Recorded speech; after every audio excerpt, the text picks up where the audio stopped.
New Thought Media Network. We are a global broadcast network of positive music, media, and entertainment, inspiring humanity's evolution along the journey of enlightenment and creating a world of love, peace, empowerment, and prosperity for all. New Thought Media Network. Positively inspiring.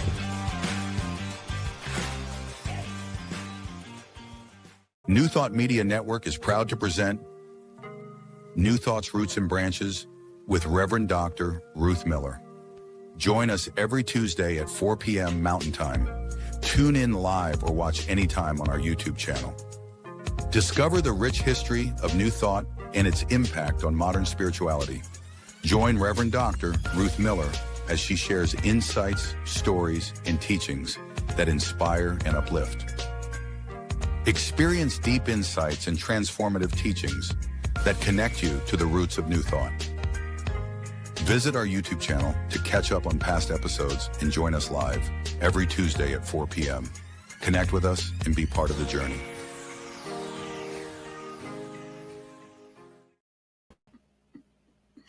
Hi there, I am Ruth Miller, and this is New Thought's Roots and Branches. And we've been going through these teachers that have been developing and teaching each other and learning from each other and growing and discovering. And today we're going to talk about a teacher who wasn't part of the network of American teachers. This is a man who was born in India, was British, went to England, studied, passed the exams, and went back to India. Thomas Troward. And we're going to call this particular teaching the creative process. Thomas did not set up a school. Thomas did not set up any form of institution to progress his teachings. But almost every one of the founders, and particularly Ernest Holmes, who we'll learn about later, built their ideas on the logic and clear presentation that Judge Thomas Troward gave them. So if we look at the map of the various teachers, we can see there was all that ancient work and then all the Europeans, and then off over here all by himself with basically no input except from the Hindu, Muslim, and Christian traditions, we have Thomas Troward. And if you look at the next map, you can see that in the look at most of the modern teachers, he's actually pretty near the beginning of thinking. And we will see how other teachers are affected by him as we go forward. Get a look at how he looked after he had retired from India in the next slide. We have one where he's looking at us and one where he's looking ahead. The one that's a sepia tone or a slightly colored picture is a little younger than the other one, but very much the 19th century magistrate that Thomas had been trained to be and had done for a long time in India. So let's look at his early life. In the next slide, we find that he was born in 1847. Now, you may remember that the people that were in the U.S., the Fillmores, Emma, Emily, Mary Baker Eddy, were all born about the same time. But where they were learning from each other in this country, he was growing up in Ceylon, which we call Sri Lanka today. And he had all of the appropriate household help that any British military family would have in that time. So we would have a Hindu ayah singing Hindu chants in the Hindi language as he was being very, very small. And he would have other people who were either Buddhist or Hindu working in the house, providing the foods, keeping things clean, keeping up the garden. And he heard those languages all of his life. When he was getting to be 12, 13, 14, it was time to send him off for proper schooling in England. And so he would spend what we call our middle school years, high school and college years, all in England, never going home, never getting to see the family he grew up with. And he did quite well given the fact that he would rather paint pictures and write poetry than do his homework. He did well enough, though, to get into law school. The family insisted that he had to have a trade, and that family, that he was of a class where there were no tradesmen. You had to be a professional, and that meant being an attorney. But what that did is open the door for him. And in the next slide, we see that he was able to take the civil service, the foreign service exam, which was called the civil service exam because at that time India was considered part of the British Empire, but it really was the exam for moving out into other countries. And he took the exam and he did quite well, but then the examiner actually questioned him about his answers to the questions about metaphysics. Now, here's a kid who grew up with Hindu and Buddhist folks around him, heard prayers and pujas and meditation chants all of his childhood, then came into the British school system, which is based on the Anglican religion, very, very Christian, very high church. And so he has some rather interesting ideas about the nature of ourself. Metaphysics, although it accurately could be translated as beyond the physical, it usually is applied to what is it that I am being, I am seeing, I am feeling about the world around me. So they were surprised at it, but they accepted it. So we get that from very early on, Thomas Troward was asking and answering questions in a slightly different way from the people around him. He was sent to northern India. Now, some records say that he was born in the Punjab, but all the evidence I could find was that he grew up in the Ceylon area. So it's possible that he was born and then his family was transferred. Whatever it was, he spent his career in the Punjab, and that's really where all the work is that we're going to talk about. What is the Punjab? It's an area in northern India with a big melting pot. And he was having to work with all kinds of languages and religious traditions in order to do his job. When he got the job, he got married. He didn't want to marry before he was able to support a wife. And they were moved into a house in the Punjab very soon after they were married. So the story goes, as Thomas tells it, that they moved into the house and they were, he and his wife were in the beds that are in India, which are basically a wooden frame with a rope net and then a light cotton padding, because you want the air to move through you in a hot climate. You want that flow. And then they were surrounded by mosquito netting. And she was sitting up reading while he was rolling over and going to sleep. And he had just drifted off when his wife is suddenly screaming. "Did you hear that shot?" she says. And he didn't hear a thing. And she's shaking. She's just terrified and upset. And he calms her down. And finally, she's able to tell him that a man came into the room and stood by their bed. It stood where she was, right next to her, where she was sitting up reading, and said, "Don't worry. Everything will be fine." And then shot himself right there. And then the whole thing disappeared. Now, initially, Thomas said, "You must have been dreaming." And she said, "Oh, no, I wasn't dreaming. This was real." Well, because she had screamed, the houseboys came running in, the caretakers for the property came running in, and were wanting to make sure that the sahibs were okay. "Mem Sahib, are you okay? You screamed," right?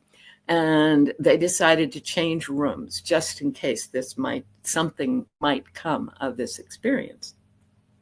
They changed rooms, had a perfectly quiet night. Everything went well. And then the next day, the owner of the property that had been rented to them came to have tea with them and to make sure everything was okay. She was a widow in her late 50s. She had grown up in the area. She had married a military man in the area. And after some consideration, the Trowards decided to share their story. She said, "Is everything okay? Is everything else?" And they said, "Well, it was perfect. We love the home. We love everything about it. Thank you so much. But the oddest thing happened last night." and they shared their story. And as they're sharing the story, the woman turns incredibly pale and begins to be a little shaky. And she says, "That was my husband. That's exactly what he did on the night that he died." And so the Trowards were introduced to the Punjab, where if you think New Mexico is the land of enchantment, you ought to try the Punjab in India. It was the beginning of many, many, many paranormal experiences and the beginning of Thomas Troward's search for answers.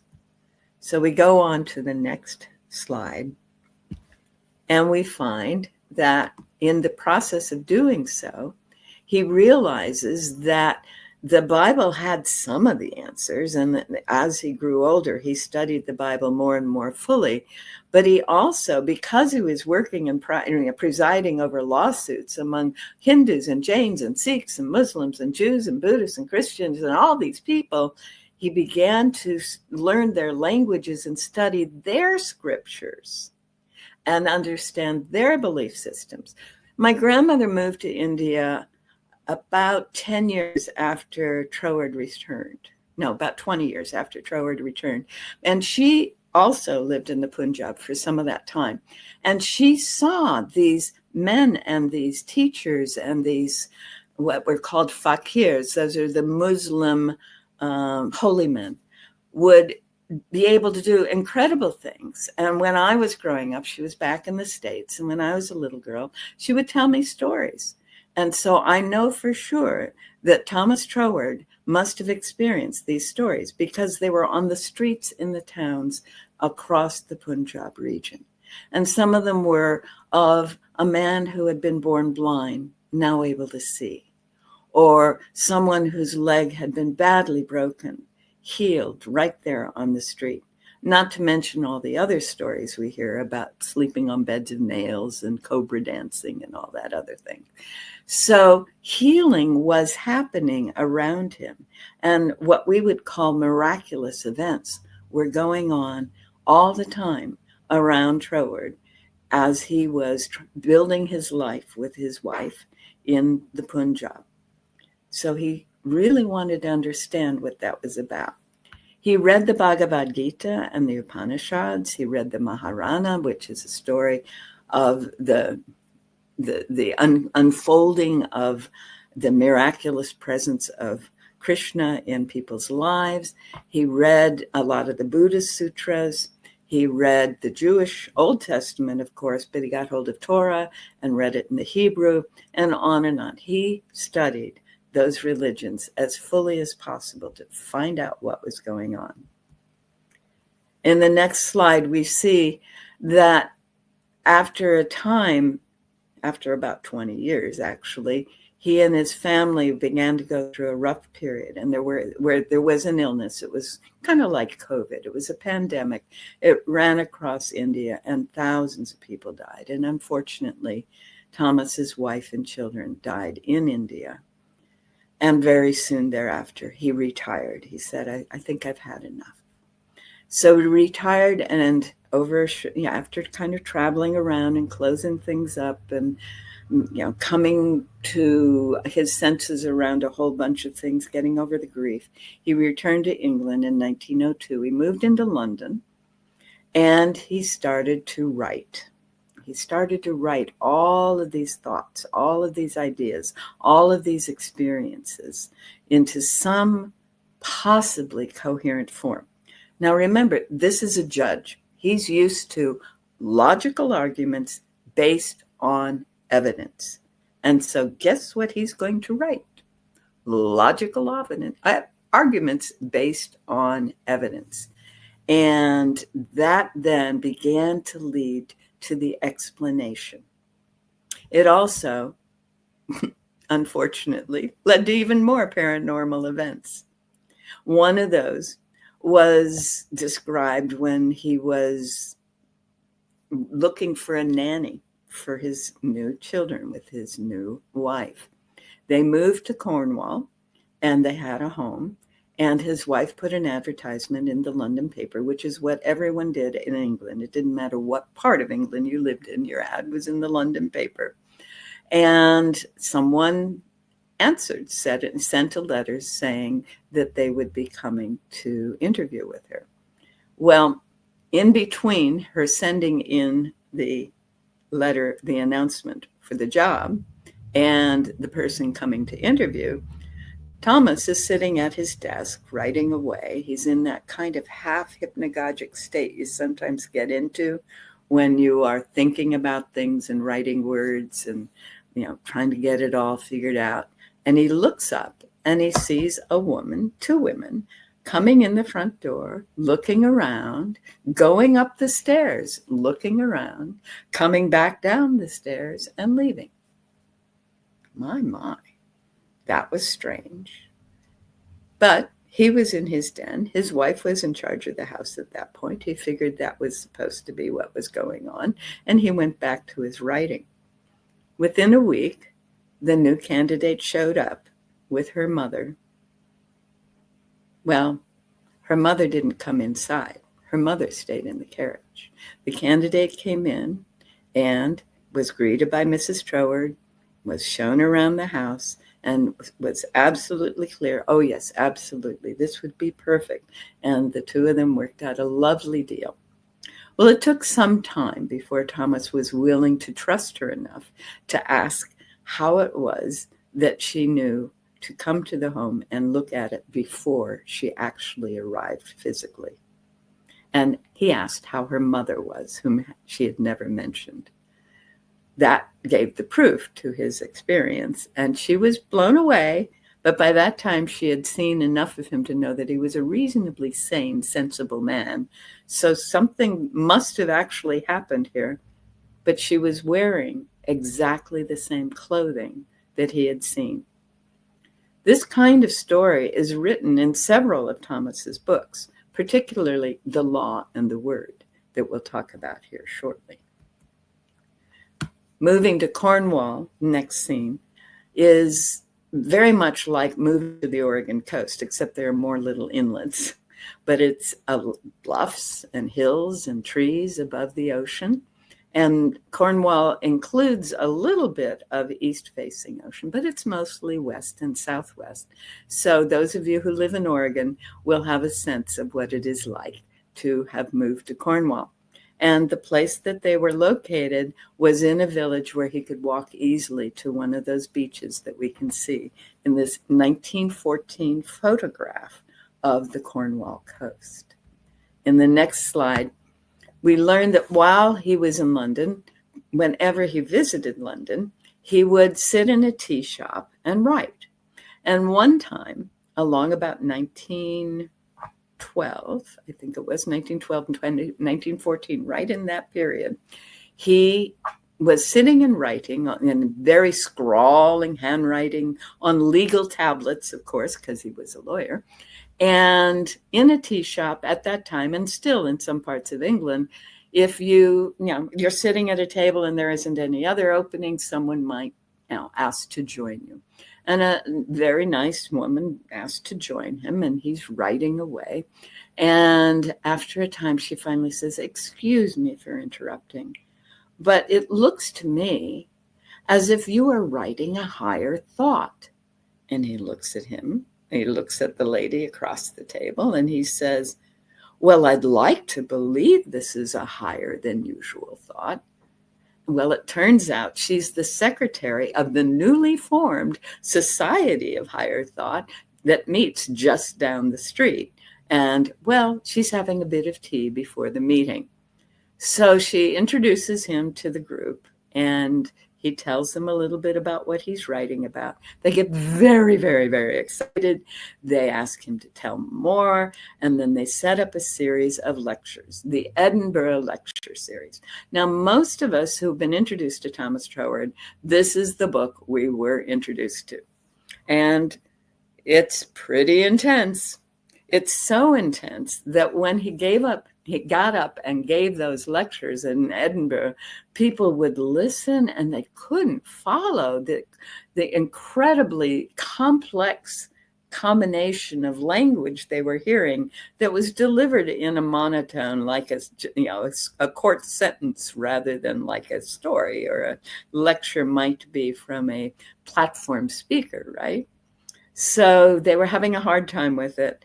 And yet, when they saw it in writing, they were so blown away. They would attend, they would come back again and again. So there was another series created, the Dore lecture series, and waiting with bated breath to see the written versions so they'd understand what it was they'd heard. Well, those two series were made into books, and those were received very well. As you look into the next slide, they were received all over the world very well. In the US, in England, of course, and Canada, Australia, but then they began to be translated into other languages.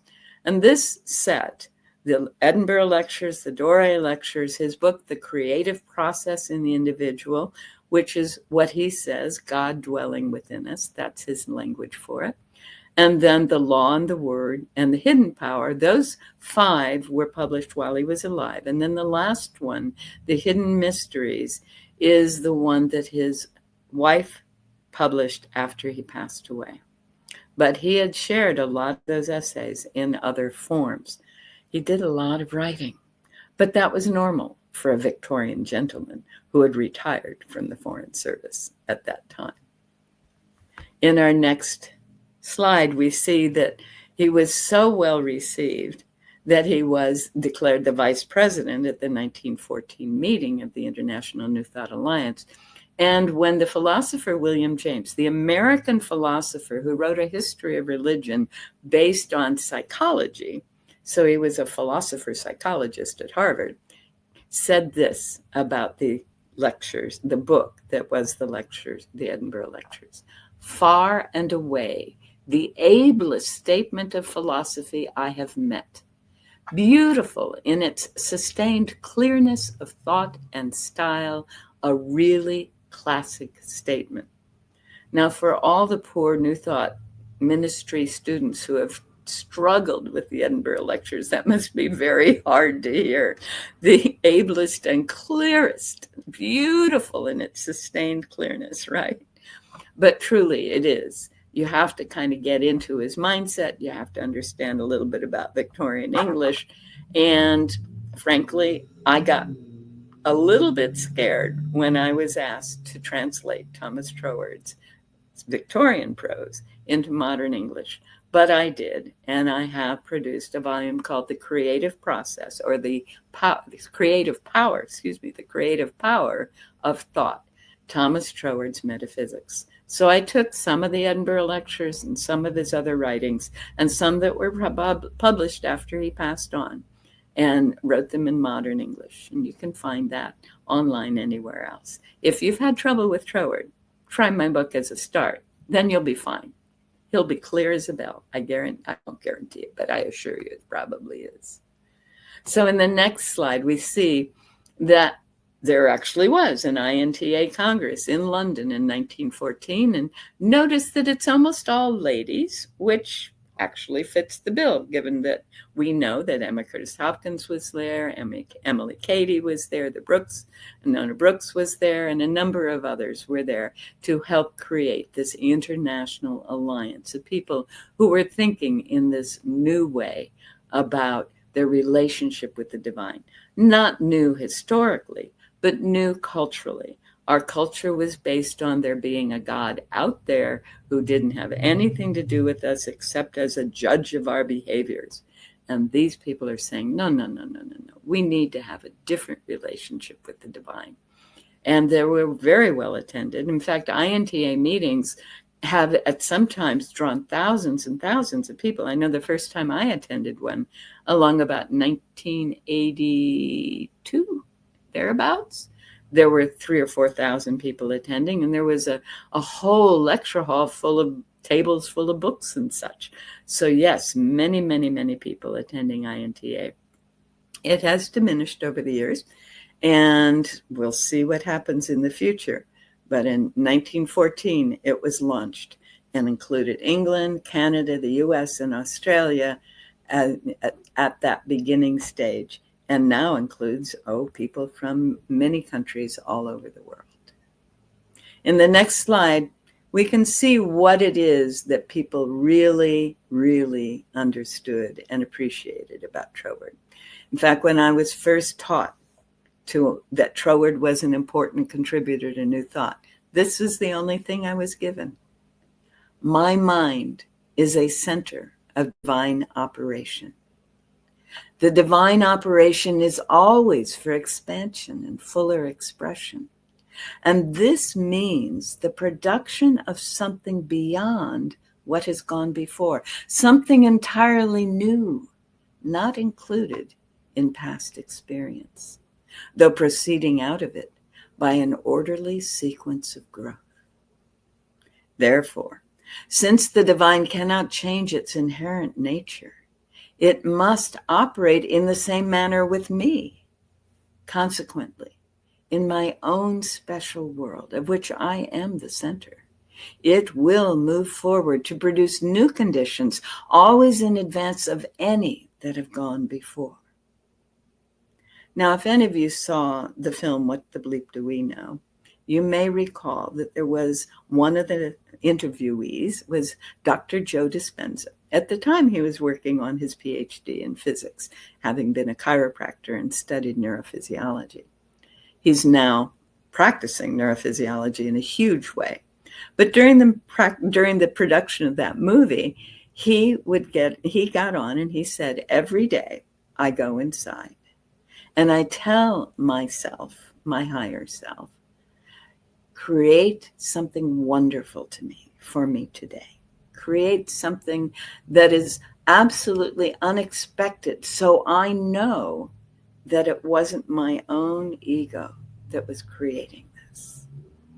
And this is very much in alignment with what Troward was telling us. In our world, in fact, you can say in physics, the universe extends infinitely in all directions from each of us. Each of us is the center of the universe. Isn't that beautiful? And the divine nature working in us and through us, that creative process that is in the universe and in the individual, in Thomas Troward's thinking, is always doing the same thing. It's always expanding its own self. It's always bringing more and more of what it is into every being and every situation. So, recognizing that my mind is a center of that creative process and that it's always for more expansion and fuller expression, then I must expect my life not to be something that is shutting down, not to be something that is getting narrower and narrower, but my life must be moving into greater expansion and fuller expression, always in the good, in an orderly sequence of growth. It may seem to jump, but that's kind of like a quantum leap where you've been preparing, and then the opportunity comes and now I'm operating up here, right? That's all the appearance of the jump is. When it's a sudden change, if you look back, you can see it's been an orderly progression of growth. In my own special world of which I am the center, I am surrounded by the things that are reflecting back to me my current state of consciousness. How could it be otherwise, right? So that creative process in and through me is constantly filtering through me what it is that it is creating. And if my consciousness is in alignment with its nature, then what is being created is very much in alignment with its nature. But if I'm focusing on fears and upsets and distresses, or if my belief systems are not in the area or not in alignment with what the divine is, then what is created in and through and around me may not be in alignment with what the divine is, or as close as possible to what the divine can make happen, given the filter of who and what I am being. So it will move forward to produce new conditions, always in advance of whatever have gone before. if it has been fearful and upsetting, it will produce more of that, only more so of that, ever more, right? Oh dear. And if it has been open and loving and exploring and discovering and caring and beautiful and harmonious, then there's a lot more of that to come. So that's the essence of that core statement that all of us New Thought students got in seminary. But there's a lot more to what Troward is about. Let's go on to his main concepts in the next slide. Basically, he is saying the universe is made up of two things. There is movement or motion, and there is thought. And he talks about all of that in his books. He lays out the process. And he ultimately comes to, in his logical process, that they together make up the activity of spirit, movement, and thought, which is universal. So he's saying whatever we have called God in the past, whatever name we've given it, it is actually a universal spirit. And he's saying that the spirit in the infinite, this universal infinite spirit, is the creative power. It is the creative process. And it expresses itself in many individual forms, including each of us. And he goes on and he says, because I am what I am, I may be what I will to be, right? I am that spirit in individualized form. So I may be whatever I choose. I use the divine will to be, right? If we go on, he says, my individuality is one of the modes in which the infinite expresses itself. And therefore, I am myself, that very power which I find to be the innermost within of all things. There's no separation. I am that which is within all beingness and all things, even if it looks like stuff, furniture, looks like plants, looks like fungi, looks like plastic in the ocean. I am what is in the innermost of all of it. And then he goes on to say, we need to understand that spirit always follows principles. And those principles, that orderly progressive growth, principles of various things that he came to name, things like the law of attraction, the law of causation, the law of cause and effect, and so on. He's the one who gave all those names. Anyway, those principles are universal and eternal. Once you understand a principle, it applies everywhere across space and time. It's outside of time, not just limited by time. And we go on to the next slide. We get a little more of that. As he says, the life and substance of all things must first subsist as images in the divine mind before they can come into manifestation in the world of time and space. And he compares that to Plato's conception of archetypal ideas. So all of us in New Thought are called Neoplatonists because we accept that idea that there is some perfect form that exists outside of space and time, that begins to take form in space and time. And then in the next point, whatever we believe does for us in very fact exist. Our beliefs may be erroneous from the point of view of a happier belief, but this does not alter the fact that for ourselves, our beliefs are our realities. And these realities must continue until some ground is found for a change in belief. Now, in the New Testament, we're told that Jesus said, "It shall be as you believe." And we're told that in the context of someone seeking healing. Troward took it the next step. Whatever it is we are believing, we must experience. There's no other way because these principles are universal and eternal. Our belief system is the filter through which the creative process is creating our bodies and our worlds. If you want to know what you believe, look at your body and look at your world. If it's about beauty and harmony, you will see it. If it's about distress and chaos, you will see it. And that's why when we were studying Emma Hopkins, she was saying, if you want to have a different world, start affirming the possibility of what that world can be, right? And deny, negate, dissolve the beliefs otherwise. As we go on then, what we're looking at in the next slide is how that creative process works. He explains in one of his books that the universe is created because universal spirit contemplates itself.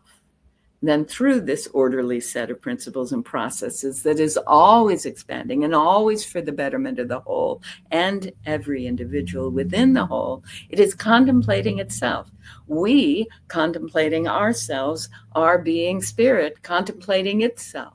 The infinite all that is contemplating itself comes forth as interesting possibilities that include us. And then he points out that the starting point is always here and now. And in the mode of thought, this point of origination, here and now, is where spirit's power to produce something out of nothing is existent, is the experience. So we know from way back from Fred Hoyle as the physicist that there have been matter just popping out of the quantum field for forever. And that matter popping out of the quantum field could be considered the universal spirit experiencing itself as more matter. It also experiences itself as energy. It also experiences itself as the accumulation of matter, energy, and information in all kinds of systems. All right? To produce something out of nothing, and that it does this in accordance with the natural order of substance of the particular world in which it is working. He talks in some of his books about what it'd be like to be on a different planet and say, it'd be different over there. But here it works like this because we are on this world. This world has developed according to certain principles and processes, and therefore what emerges here is going to be in alignment with those principles and processes. Thomas loved the sciences. He was very interested in electricity, and by the time he passed away, the Copenhagen decision and Einstein's relativity, were beginning to be talked about in the world. He was very much interested in all of that, as we saw later with Charles Fillmore, or we heard about before, but he was actually writing a little later than this. And as we work with Troward's understanding, he demonstrates over and over again in the science of radio waves, in the science of cymatics, which is usually displayed as sand on a plate that's vibrating, and the frequency of the vibration changes the pattern of the sand. It's kind of cool. And he talks about that, and he talks about being able to modify the pattern based on will. And that was a major experiment that he was excited about. He talks about being able to have electricity flow through to light bulbs or not bulbs, not light them. He played a lot in the sciences in order to have the evidence and the logic lead to an explanation that worked for him. And this is where he got to the only way that the infinite all that is could show up in form is by contemplating itself and possibilities in the process. This is very similar in some ways to the Taoist creation story, where the if you imagine this, the self, the unveiling, the whole beingness, the universe, whatever, the source of all that is. If you imagine that source is like a sun, and there's this ray, and this ray looks back and goes, "Oh, I'm separated." And then out of that, all the stuff comes. Well, that's a form of self-contemplation, isn't it? All right. The next slide tells us then the implications of all this for our health, right? So the spiritual ego in ourselves, because he didn't separate small self from great self. He didn't separate personality from, in any of those other separations that Freud came along with just about the same time. But he called it ego, that I am, that is my spiritual self, right? As proceeding direct from the universal spirit should be able, he says, first, to harmoniously combine the working of spiritual and physical laws in the body to keep us in perfect health. Can you see how that would be so? If I'm operating without beliefs that are preventing it, right? That life, that love, that beingness, that pure beingness would show up as perfect health. Secondly, he says that it should be able to renew the body, because if I'm not blocking it with beliefs that say I can't have that happen, then that would happen. The cells would line up on the true nature of the spirit that we are at core.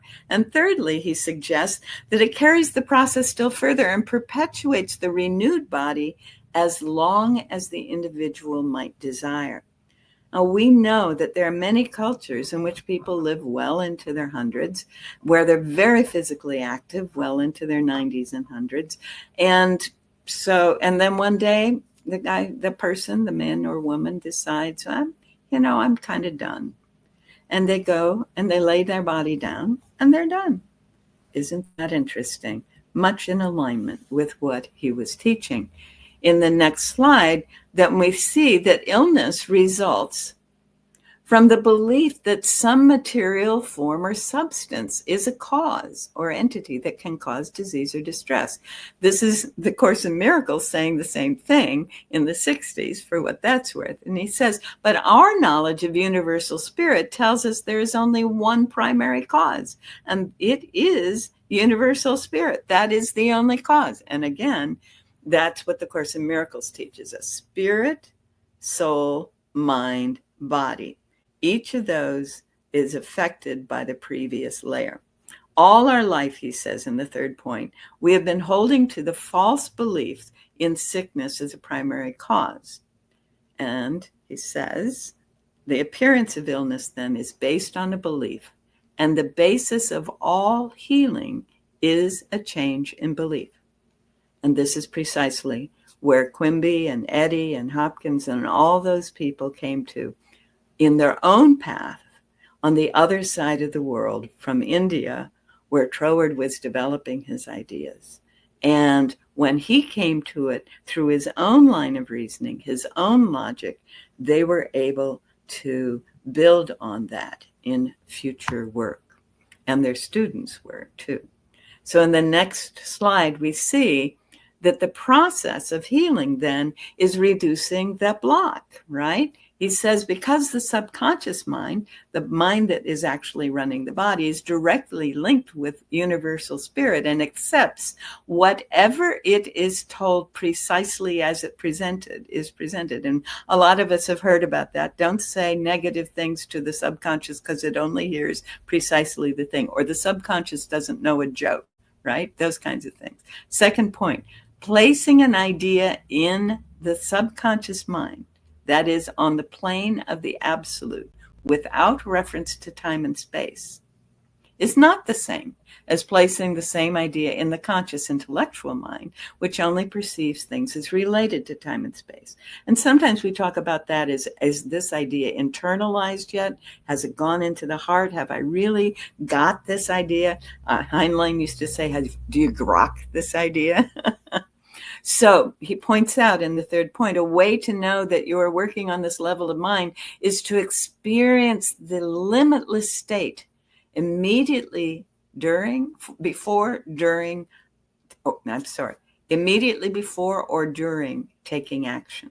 If you're feeling that limitless state, then you are in fact reaching that subconscious that we both share, that mind that is the one mind in and through and all beings.